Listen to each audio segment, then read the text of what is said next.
to win 2 Cy Young Awards to get $150 million. That ain't going to happen. So it's a 6-year, $126 million contract. As the Cubs join the Twins, Rockies, Brewers, and Mets as the only teams to have really spent any real money this year. Now, look, I've been asked this question all day. In my personal life, I've gotten messages at my jobs. People are asking me this question, and it's a rare question. What do I think about this signing? I'm kind of mixed on it, honestly. Many of you who listen to this show, I'm not really the biggest Yu Darvish guy. And it has nothing to do with his ability or his intelligence. It just has to do with his health. He's logged a lot of innings on that arm. Sure, he's 6'5", strong, athletic. But, we have to understand here that he's been a superstar since high school in Japan. And I don't know if many of you are aware of this, but the Japanese have this. It's a national high school basketball championship. Oh, breaking news. Hold up. Wow.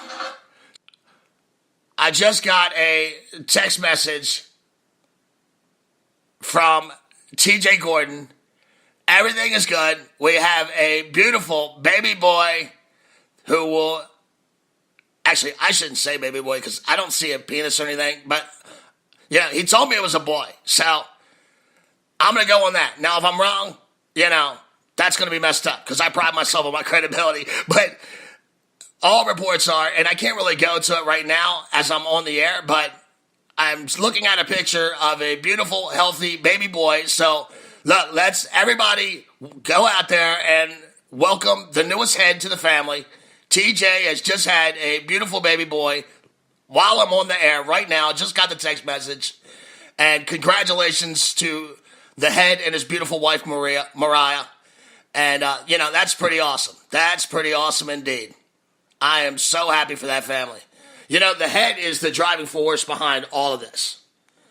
Without the head, we're nothing. So that makes me happy. I don't want to get too happy because I am a snake. But, as far as a snake, if a snake could be happy, I'm happy right now looking at that picture. That's beautiful.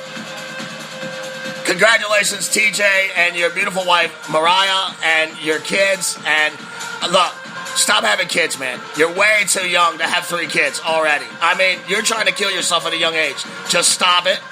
You've had enough. Now it's time to focus on this podcast thing. Let's do it.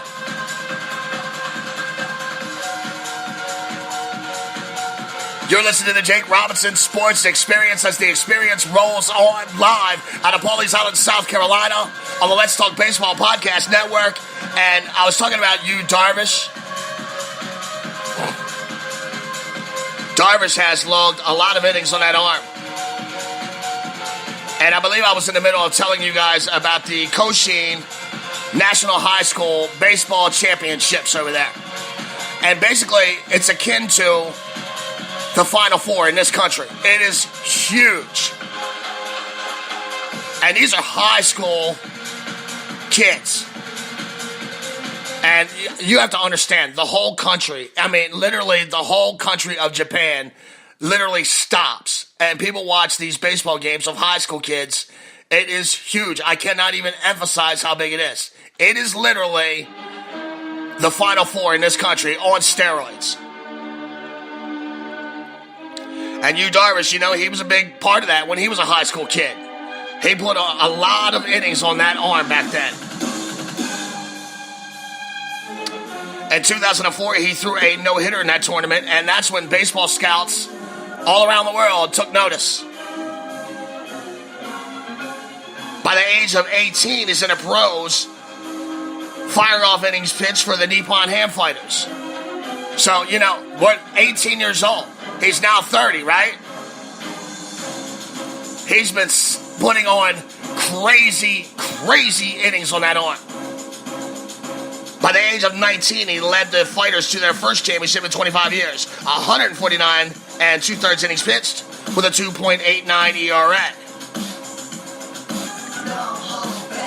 Now, 10 years after that no-hitter, 2014, elbow inflammation knocked him out of the stretch run for the Texas Rangers. March 2015, he had Tommy John surgery. And the amazing thing with Yu Darvish is when he came back, the fastball velocity didn't drop. The fastball velocity, in fact, it went up. It spiked to career high levels. And he was sitting at 97 miles an hour.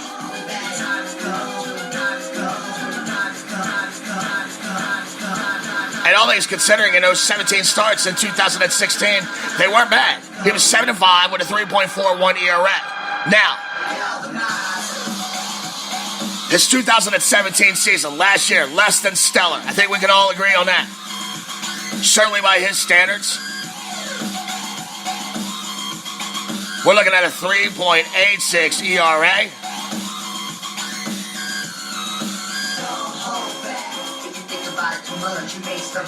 Although he did rank 7th in Ks for starting pitchers since his return.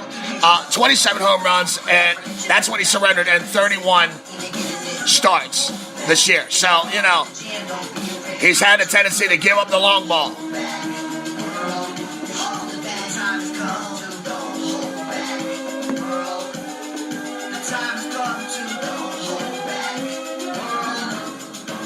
Now, given that Darvish's contract could take him well past his age 37 year, it was easy for Texas to pass up on that. Yeah, they're in no position to do that. They're not ready to contend for a World Series right now. And by the time they theoretically would be, he'll be in decline. So Texas had no problem passing on that. Now, the Cubs, who have some of the best metrics guys in their front office, they've obviously valued Darvish as a 2.5 win player based on the $21 million that he'll rake in.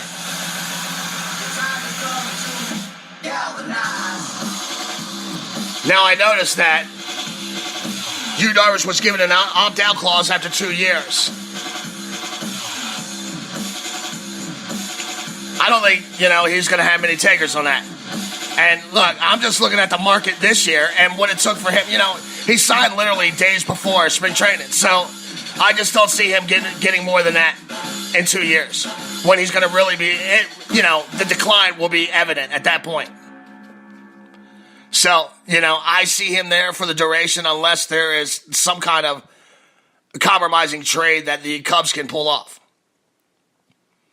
And to be honest with you, I think the Brewers, they got the Cubs' attention when they signed Yelich, made an offer to you. I think that the Cubs were really going to go after Yu Darvish. And I think the Brewers were really going to go after Yu Darvish. And I think they caught the attention of everybody in NL Central, quite honestly. Whenever we look at the NL Central, we always consider it to be a two-man race. We always consider it to be coming down to the Cubs and the Cards. Well, certainly for the last couple of years, right? And I think with the Brewers, they signed Yelich. I think it gave them a shot of confidence, and they made an honest effort to get Yu Darvish. Now, don't be surprised if they go after Lance Lynn or Alex Cobb. With Brewers ace Jimmy Nelson expected to be out until at least June, I expect him to go hard on Cobb or Lynn, quite honestly.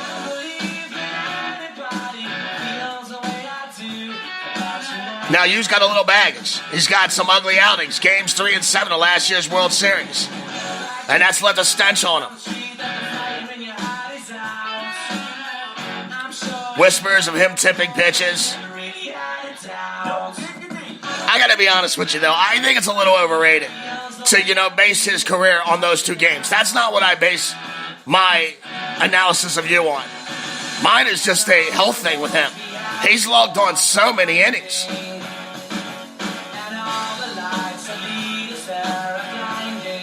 I think the Astros had a definite advantage from seeing Yu Darvish all those years in a Texas uniform. And I certainly think he was tipping pitches, and I don't think it's the first time that he tipped against these Astros. I think they've always been on that. And I think the Astros just had the advantage over him. I don't necessarily see... excuse me. I don't see where a lot of teams are going to have the advantage that the Houston Astros had on Yu Darvish.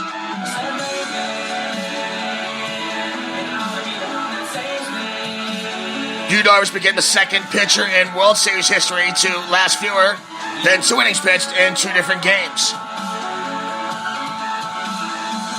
But let's not forget, he also dominated his 2 previous starts. The NLDS, the NLCS.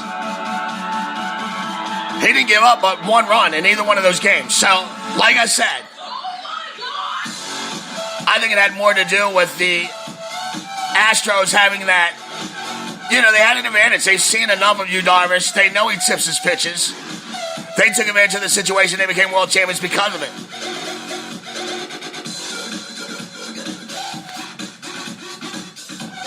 As I look at the Cubs now, I'm looking at a rotation of Yu Darvish, John Lester, Kyle Hendricks, Jose Quintana, and Chatwood. Now you're going to die. And I'm assuming that Mike Montgomery will return to the role of swingman. You remember Mike Montgomery, right? The guy that, Corey Smith tried to convince me was such a great deal for Manny fucking Machado, right? He's not even in your rotation. The Cub fans got all insulted because the Orioles told them to go fuck themselves after that trade offer. They offered the Orioles Montgomery, Almora, who can't, has proven he can't hit himself out of a paper bag at this point. And freaking Addison Russell. Montgomery ain't even in your starting rotation. Nice talking to you.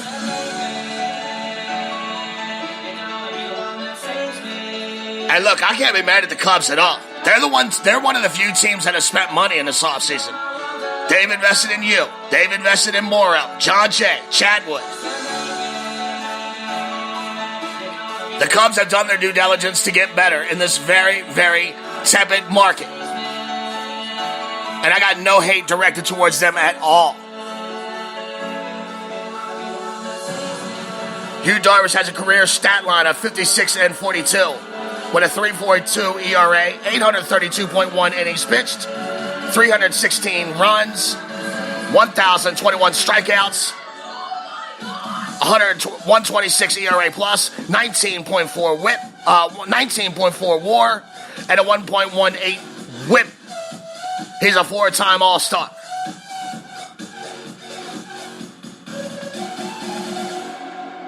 So there you go. Now that one of these big dominoes has fallen, I'm going to wait, like all you dudes told me, that, we just had to get, this big guy out of the way first. And then, everything's going to fall after that. So, like I said, that's 4 days ago.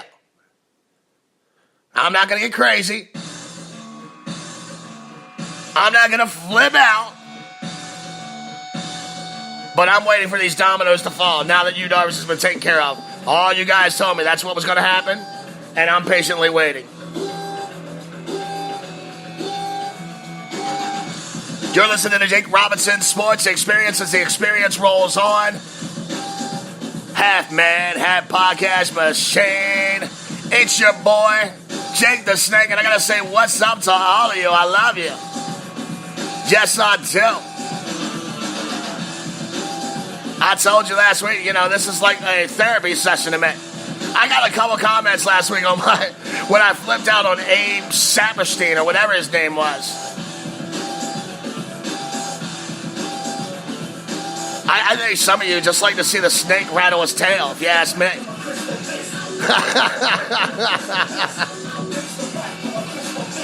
You know what it is? People like that, they just remind me of all the fucking bullies in my life. All the girls who wouldn't give me the time of day, all the chicks who left me. Dudes like that, they just strike a chord with me. And look, I got a lot of dudes that, send me private messages all the time. And I sit and I talk with them rationally. But if you want to go public with me, I'm going to go public with you. And we'll have it out on a public forum. I don't give a shit.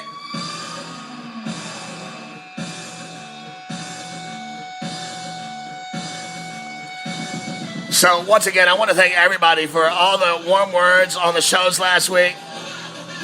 It was great feedback. I love hearing from